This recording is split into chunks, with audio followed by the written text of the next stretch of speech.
My name is Lisa, and I am 37 years old. I live with my husband Larry. We both work for the company that my father-in-law founded.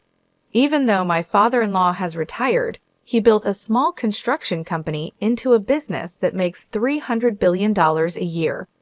He bought other construction companies, and while he was sometimes tough, everyone admires his great business skills.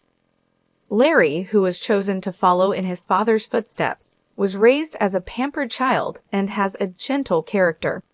I worry that he isn't strong enough for the tough business world. While being gentle might sound good, in reality, he is very indecisive. I have started to feel he isn't fit to be a husband, let alone a CEO. Larry has even admitted, "I'm not cut out to be a CEO. I'll probably just be a figurehead if I become one. It's easier for me that way."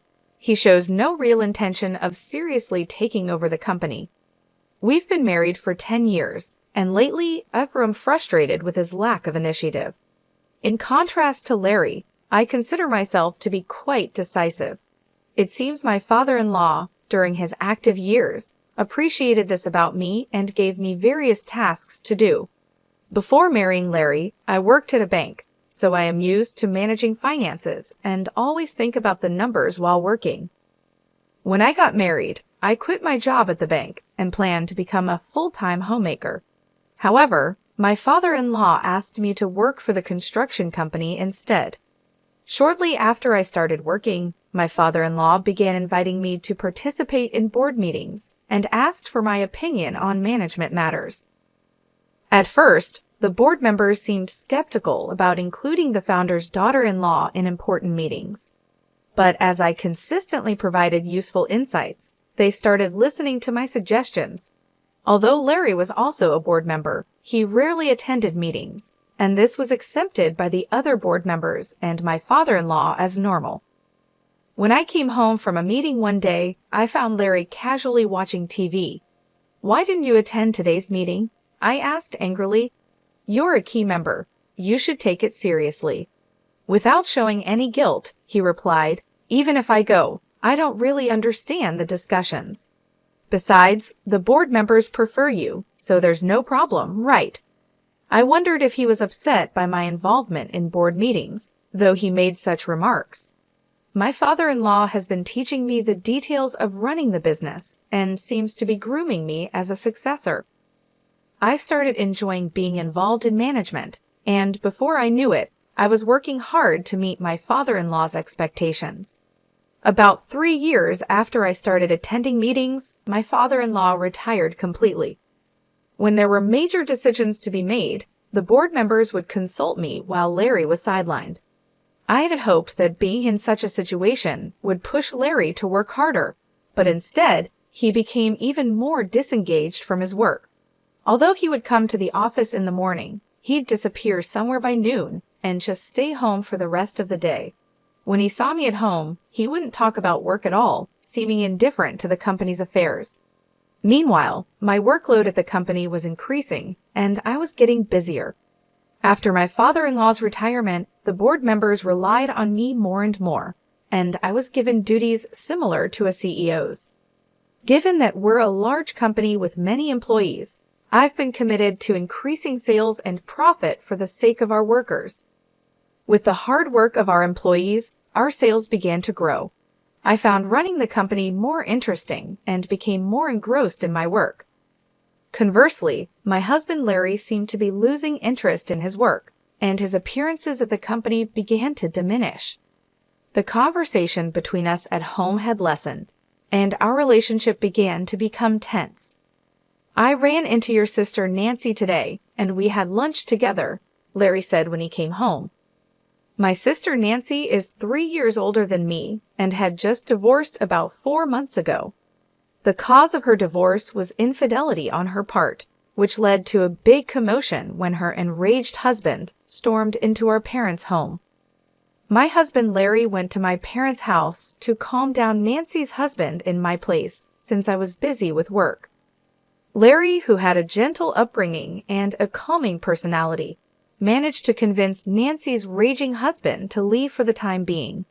Later, Nancy told me, "Your husband is really something. He handled my raging husband so effortlessly. She praised Larry. Nancy's husband, in his anger, must have been disarmed by Larry's calm and easygoing demeanor.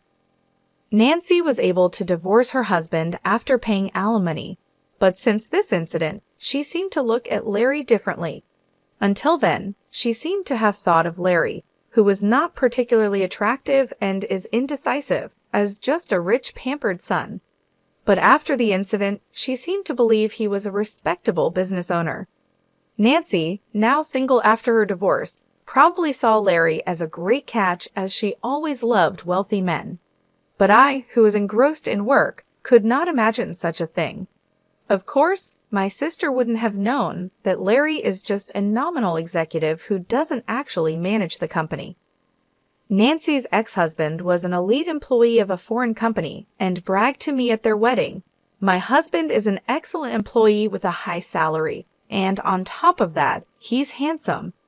You're jealous, aren't you? Her ex-husband was handsome, smart, and carried a stylish vibe. I couldn't understand why she would cheat on such a wonderful husband. 5 months after hearing from Larry that he had lunch with Nancy, I returned home to find Larry unusually serious. "Lisa, I have something to discuss," he said. It was the first time I had heard such words from him, and I had a bad feeling. With my heart pounding, I waited for him to speak. "Actually, Nancy is pregnant with my child, and I want a divorce," he said. I was shocked by the request for a divorce, but even more surprised to hear that Nancy was pregnant. At a loss for words, Larry continued, "Nancy is planning to come over on our next date off to discuss this. So I'm counting on you," he said. I was stunned. I asked him, "So you want to marry my sister?" With a troubled look, Larry responded, "It's not that I want to marry her, but if she's having my baby, I guess I have no choice." I sighed at Larry's typical indecisiveness and replied, "Well, if she's carrying your baby, I suppose it can't be helped. Let's discuss this when she comes over." It seemed like my husband, and I couldn't make any decisions together, so I decided to meet directly with my sister to figure things out. Even though I had already made up my mind to divorce, I thought I needed to consult my father-in-law about the company's situation. As the daughter-in-law of the founder, I was involved in running the business, but if I divorced, I would become a stranger. The next day, I went to my in-laws' house and told my father-in-law exactly what my husband had said. My mother-in-law, who was present, was thrilled that her son had a child, but she quieted down when glared at by my father-in-law. For my mother-in-law, she seemed to be more concerned about her grandchild than the company's management. After some thought, my father-in-law said with a smile, "Lisa, I want you to continue to be involved in the company's management as you have been. I don't care about Larry. I'll take the responsibility, so let him do what he likes." It seemed that my father-in-law valued the management of the company more than his son or grandchild. Even though he has retired, my father-in-law, as the founder, still has a strong voice in the company, and most of the company's shares are held by him. So there are no executives who go against his will. I was also getting interested in my work and was reluctant to give up now. Now that my job was settled, it was time to discuss the future with my sister. On my day off, my sister came to my house with a big smile and said, "Lisa, it's a pity you couldn't have a baby. I'll give you plenty of consolation money. Please leave this house immediately." She said it with a triumphant air. My husband was just silently listening to our conversation without saying anything, despite being the one who caused the problem. I was appalled at my husband's indifferent face and said, "It's okay to get divorced, but there's also the issue of alimony and division of property, so let's bring in a lawyer and decide properly." "I never thought you, my sister, would fall for a man like Larry," I retorted to my sister with irony. My sister glared at me with a stern face for a moment, but quickly regained her composure. I finally realized that it's not about looks in men, it's about what's inside. It was funny to hear my sister talk as if she fully understood my husband's inner self. Holding back my laughter, I said, "That's great, isn't it? From now on, live happily with Larry." The inner self my sister was talking about might be money. She seemed to think my husband was the president of my father-in-law's company, but it didn't seem like she had heard anything from him. When the discussion was over, my sister said she would start living here and brought a moving company. Though I only took out the necessary items, knowing my quick-tempered sister, I had already arranged for a new apartment. I also hired a lawyer and had documents prepared for the division of property and alimony claims. The next day, after moving out my belongings, I started negotiations for alimony and the division of property with my husband and sister, accompanied by my lawyer. My husband was still there, sitting with an indifferent face, and only my sister was speaking. As I said before, I'm willing to pay as much alimony as you want, so please decide at your convenience, my sister said. Hearing my sister's words, my lawyer decided to also claim alimony against my sister in addition to my husband. My sister is still paying alimony in installments to her ex-husband, so my lawyer had said in advance that it might be impossible to claim alimony from her. But since she said she would pay me as much as I wanted, I decided to make a claim.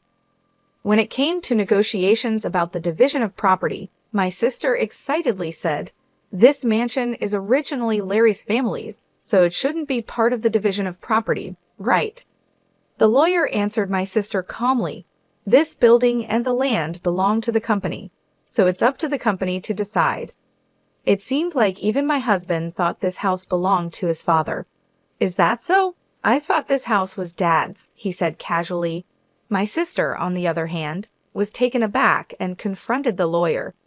"Wait a minute, so does that mean I can't live in this house?" The lawyer responded in a business-like manner. "Since it's company property, you can continue to live here if the company allows it." At this comment, my sister seemed to breathe a sigh of relief. "Oh, you should have said that earlier. It'll be fine since Larry, the president, will be living here." The lawyer looked surprised for a moment, then burst into laughter. "What are you talking about? Lisa is the president, not Larry." Looking at my sister, who planned to remarry my husband, but didn't even know this, made me laugh. She immediately turned to my husband and yelled, "Huh, Larry, you're not the president." I stepped in for my husband, who looked troubled, and explained to my sister, "Larry is merely an advisor without any executive rights. I'm an executive director, and I was also made president. Our father-in-law, the founder, had always been the president, but when he retired, he made me an executive director and president." The other executives appreciated my performance, and there was no opposition. On the other hand, my husband, thanks to his father's arrangement, was receiving an executive salary as an advisor without executive rights. It's more of a pity than being a mere employee. Even though it's called an executive salary, since he wasn't really doing any work, it was less than what an ordinary employee would get. So I was bearing all the living expenses. My husband, who didn't care about our household finances, didn't even care whether the house he was living in was company-owned or belonged to his father. Although our home was company-owned, my responsible father-in-law had always charged me rent. Though I thought of it as a normal rental property, the lawyer, still laughing, asked me, "Can we continue to rent this house to Larry?" My sister reacted to the rent part of the lawyer's question. "What do you mean by rent? Are you suggesting that I take rent from Larry? Isn't it the company's property? Just make it free." The lawyer presented the rent amount, laughing heartily at her words. She was shocked to see the figure, and so was her husband, Larry, who seemed to be hearing about it for the first time. "Guess a house this big does have a high rent. I can't afford that with my salary," he said. His executive compensation would barely leave any money behind if he had to pay that rent. Their living expenses would be hard to cover. During the 6 years of our marriage, Larry had used up all his modest executive compensation. My salary also disappeared in high rent and living expenses. There were hardly any assets left, and splitting the savings was the only way for asset division. After the lawyer left, my sister, who now knew that the mansion she'd been hoping for was actually rented, seemed utterly deflated, staring blankly. Larry was grinning as usual. I suggested, "Why don't you move out and go back to your parents' house? Your mother was so happy about the pregnancy news." Larry agreed, but I couldn't help laughing inside at why I had to consider this man who was about to be my ex. I started worrying if this unreliable man could raise a child, but then I decided it was none of my business. I asked my sister, who seemed to have forgotten about her own alimony, "Are you okay with the alimony payment, sis? You seemed pretty confident, but you're also paying your ex-husband, right?" She was stunned to hear this, her face suddenly snapping back to reality. "Alimony? I have to pay it too?" she asked, astonished, seemingly having heard nothing of the discussion earlier. "You said, 'I'll give plenty of alimony,' but you weren't expecting me to pay it, right? My salary is really low," she continued. Larry and my sister exchanged surprised glances. Watching these two made me want to burst into laughter. I had already obtained signatures on the divorce papers and alimony request documents. It didn't matter to me, but seeing Larry and my sister like this was pathetic. My ex-husband, who had remarried my sister, had returned to his parents' home just as I had warned. But there seemed to be constant quarrels between my sister and my in-laws. The main cause of the conflict was the lie about my sister being pregnant with my ex-husband's child. His mother, who was hoping for a grandchild, was extremely angry. My father-in-law, who had disliked my sister for stealing his son from me from the very beginning, hadn't even spoken to her. He fronted the alimony for Larry, and I was paid in full. But my sister, seeing this, pleaded with him, "Dad, could you please pay my alimony as well?" To this, my father-in-law responded, "I have no reason to be called Dad by you." He was fuming. Not being able to obtain anything she had hoped for, my sister ran away from my ex-husband's family home without a word and went missing. She had practically remarried my ex-husband just to bear the burden of alimony, which was utterly foolish. My ex-husband seemed to consider getting back with me, but his father scolded him. "You're the kind of man who should never even think about having a family. You can't even take care of yourself properly." As I watched all this unfold, I reflected on how things had gotten to this point. When Larry first agreed to go back to his parents' house, I knew it was for the best. His mother was thrilled about the baby, but I couldn't shake the feeling that Larry was completely unprepared for the responsibilities of parenthood. His indifferent attitude throughout our marriage hadn't changed, and I doubted it ever would.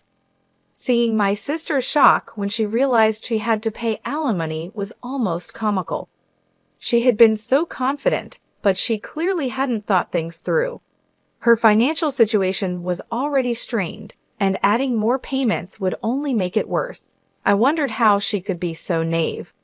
The negotiations for alimony and the division of property were surprisingly straightforward.